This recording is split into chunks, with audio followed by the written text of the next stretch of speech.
नमस्ते बच्चों। आज के क्लास में आप सभी का बहुत स्वागत है। आज हम पहला पार्ट ही कंटिन्यू करेंगे, आनुवंशिकता और विज्ञान। उत्क्रांति के प्रमाण हम पढ़ रहे थे, 4 प्रमाण हमने पढ़े। इसके बाद 5वां प्रमाण है संयोजी कड़ी का प्रमाण। अब ये संयोजी कड़ी क्या है? कुछ वनस्पति और प्राणी जो है, इनके शारीरिक लक्षण इस प्रकार के होते हैं कि उनकी सहायता से उनका दूसरे भिन्न दो समूहों से संबंध जोड़ा जा सकता है। कुछ प्राणी या वनस्पति ऐसे होते हैं, इनके लक्षण ऐसे होते हैं कि इनकी सहायता से दूसरे दो समूहों के बीच उनका संबंध जोड़ा जा सकता है कि इस समूह में रखें उन्हें कि उस समूह में रखें। इसलिए इन प्राणियों को क्या बोलते हैं? संयोजी कड़ी कहते हैं।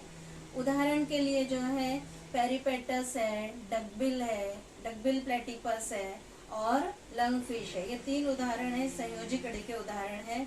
इसको हम चित्र में देखते हैं कि इनके लक्षण कौन से होते हैं। यहाँ देखिए डकबिल प्लेटिपस, ये प्राणी जो है सरीसृप प्राणियों की तरह अंडे देता है, मतलब इसको हम सरीसृप प्राणी भी कह सकते हैं। लेकिन स्तनधारी प्राणियों की तरह इसमें जो है दुग्ध ग्रंथियां पाई जाती है, शरीर पर बाल पाए जाते हैं। इसलिए जो है ये सरीसृप और स्तनधारी प्राणी दोनों से संबंध दर्शाता है। इसी तरह से जो है दूसरा क्या दिख रहा है? लंगफिश दिख रही है। लंगफिश जो है ये मछली है, लेकिन फिर भी इसमें जो है फेफड़े पाए जाते हैं और इसलिए ये फेफड़ों द्वारा श्वसन करती है।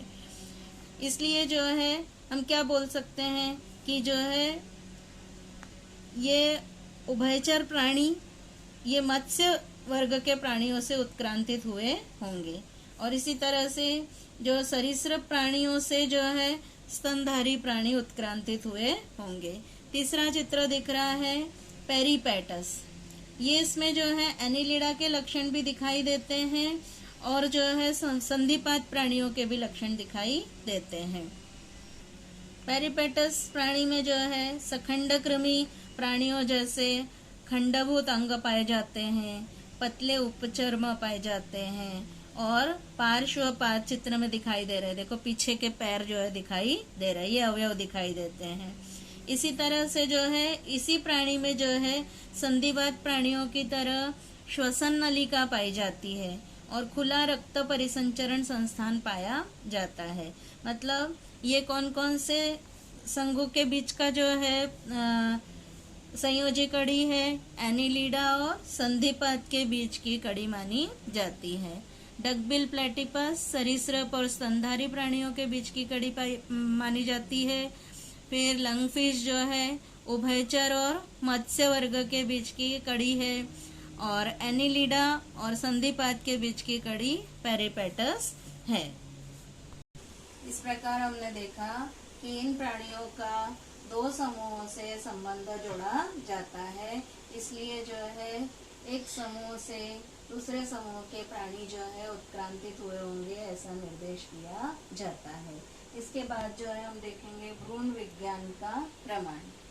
अब भ्रूण विज्ञान के अंतर्गत जो है भ्रूण से सजीवों का निर्माण कैसे होता है, इसका अध्ययन किया जाता है। कुछ प्राणियों के भ्रूण वृद्धि की अवस्थाएं, उनका अध्ययन हम करेंगे। समपृष्ठ रज्जु प्राणियों के भ्रूण वृद्धि की अलग अलग अवस्थाएं हैं, इनको हम चित्र में देख के अध्ययन करेंगे। यहाँ देखिए समपृष्ठ रज्जु प्राणियों के भ्रूण की वृद्धि के विभिन्न स्तर दिखाए गए हैं। इनका अगर हम तुलनात्मक रूप से अध्ययन करेंगे तो हमें क्या दिखाई देता है कि भ्रूण जितने भी है, कौन कौन से भ्रूण है? मछली का है, सैलामेंडर का है, कछुआ है, मुर्गी है, सूअर है, गाय है, खरगोश है और मनुष्य है।